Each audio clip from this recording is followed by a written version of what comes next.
As I was sitting down to write this sermon, white smoke announced a new vicar of Christ, the Bishop of Rome, that he was elected. As I listened to his first gracious remarks, I was reminded of a time in a former life, quite a while ago now, when all in one year it was my responsibility to guide 17 different congregations through the process of calling a new vicar. They all began by reflecting on their mission, where they've been, where they were going, the usual thing. And then they had to identify the qualities they needed in a new vicar to achieve their desired future. Aside from always wanting someone with the gifts their previous vicar lacked, in every case, the only person who could have even possibly filled the position was Jesus. And even he might have fallen a little short. With that in mind, I wish Pope Francis all the best. The problem they all faced, of course, is if Jesus did apply, would they recognize him? What we know about the historical Jesus is pretty sketchy and full of gaps and layered by the agendas of those who told his story. That has left free a lot of blank space over the millennia to project onto him our needs, biases, and hopes. So the question we must always ask ourselves is the Jesus we think we know, does he bear any resemblance to who Jesus really was? Do we have him right? Or have we created a Jesus who conveniently fits our own worldview? To some degree, that is a rhetorical question. Of course we have, and we will never know for sure if we have him right. Yet it remains our task to keep trying to get Jesus right, or how else might we embody him today? If our personal understanding of Jesus challenges us or makes us uncomfortable, we may be getting closer to the truth about who he was and what that means for us. Today's story from the Gospel of John gives us some clues. Structurally, it serves the same purpose as another story in other Gospels when Jesus asking Simon Peter, "Who do you say that I am?" In that story, Simon Peter gets the dubious honor of getting it both right and wrong. He answers correctly, "You are the Messiah." And then he gets it wrong by objecting to how it was to end for Jesus, if that is right. In John's version, Jesus' friend, Mary of Bethany, is the one who gets it right. And it is Judas, trusted enough to be the disciples' treasurer, who gets it wrong.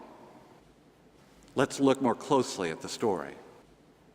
On his way to Jerusalem, Jesus stops to see his old friends, Mary, Martha, and Lazarus. John tells us he loves them, but not why. Perhaps it was not important why. He just did. They knew whom he was, but were not formally listed amongst his disciples. They appear to be just friends with whom he could be himself. He certainly had a costly history with them. He had recently brought Lazarus back from the dead, an act that had been the final straw for the temple authorities. By raising Lazarus, he had crossed the line from just being a manageable nuisance to a serious threat. The high priest, Caiaphas, makes clear their fear that Jesus' heretical views are a threat to national security by arguing it is better for one man to die for the people than to have the whole nation destroyed. So his days are numbered, and he knows it.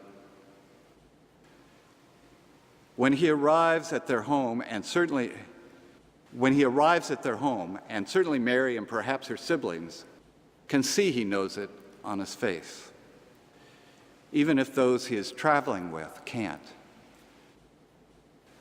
The story doesn't say, but one can imagine their hearts going out to him. Out of compassion, they want to give him one night he can shut the world out and what awaits him. I suspect they carefully avoided the elephant in the room, enjoying a meal together while talking about the weather and gossiping about mutual friends. At some point, it seems Mary can't ignore reality anymore. She needs to express her deep love for him as he faces the difficult week ahead. She leaves the room, returning with a clay jar filled with a precious perfumed ointment that fills the room with the scent of mint and a little bit of ginseng. She then loosens her hair in a room full of men, which an honorable woman never does. She pours perfume on Jesus' feet, which is not done. The head, maybe. People do that for kings, but not feet. Only the feet of the dead are anointed. Then she touches him. A single woman did not touch a single man, even among friends. Then she inexplicably wipes the perfume from her feet with her hair. It is a bizarre end to a bizarre act. It's hard not to be moved by the story, even though we are far too removed from the cultural norms to even notice how bizarre it is. The point is that she loved him, right? Right. We tend to confuse this account with three others in the Bible, one each from Matthew, Mark, and Luke. In the first two, an unnamed woman anoints Jesus' head at the house of Simon the leper during the last week of his life. In the third story, the scene happens at Simon the Pharisee's house, much earlier in Jesus' ministry. There, Jesus is eating supper when a notorious sinner slips into the room and stands weeping over his feet, then drops to the ground to cover them with kisses before rubbing them with oil of myrrh. Only in John's version of the story does the woman have a name, Mary, and a relationship with Jesus. Not a stranger, not a notorious sinner, but his longtime friend, which makes her act all the more peculiar. He knows she loves him. He loves her too. So why is she making this public demonstration in front of all their friends? It is extravagant. It is excessive. It's bizarre. She's gone overboard, as Judas is quick to note. Why wasn't this perfume sold for a whole lot of money and given to the poor? That's what Judas wants to know. He must have felt he was on safe ground. Jesus had lots to say about money, about the plight of the poor.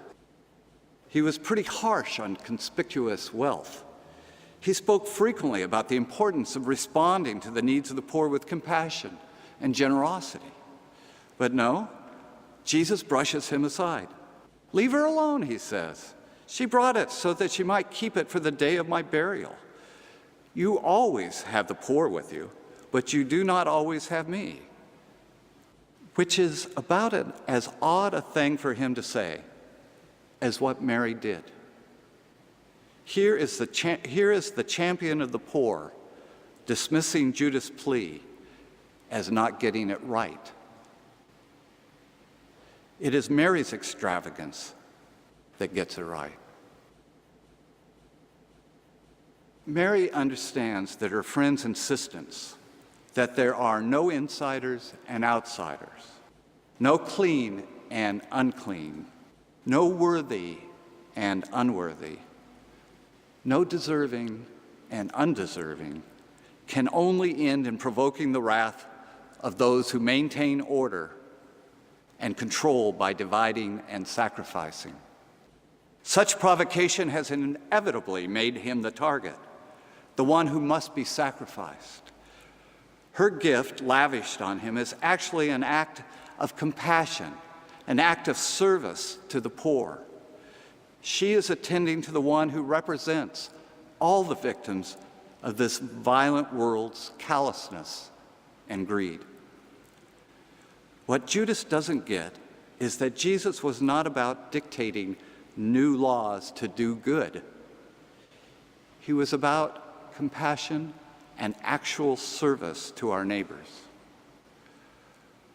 While there are times and places when we need to be sober and measured and careful so as to ensure that our resources meet the most urgent needs of as many as possible, Jesus is calling us to love lavishly with whatever we have with those who are in front of us right now. He is telling us we cannot be and should not be parsimonious with compassion. Extravagant generosity of time and resources to one might not bring an end to poverty, but it is a sign of a new culture. When Jesus says we will have the poor with us always, it is not a statement of resignation. He is not saying, oh, there's nothing you can do to end poverty, so don't worry about it. Instead, he is saying you will never be without opportunities to serve the poor. So understand where true compassion and care begin. They begin in knowing the love and freedom rooted in the divine. They begin and experience the freedom to respond in extravagant devotion to the one who would rather get himself nailed by the powers that be than let all the violence of their exploitation and impoverishing go unchallenged. It is his compassion, that willingness to suffer for the most vulnerable, that is bizarrely extravagant. His embodiment of compassion is the essence of who he was and who we are created to be. Getting Jesus right means being as extravagant as Mary was to him, to those we encounter every day.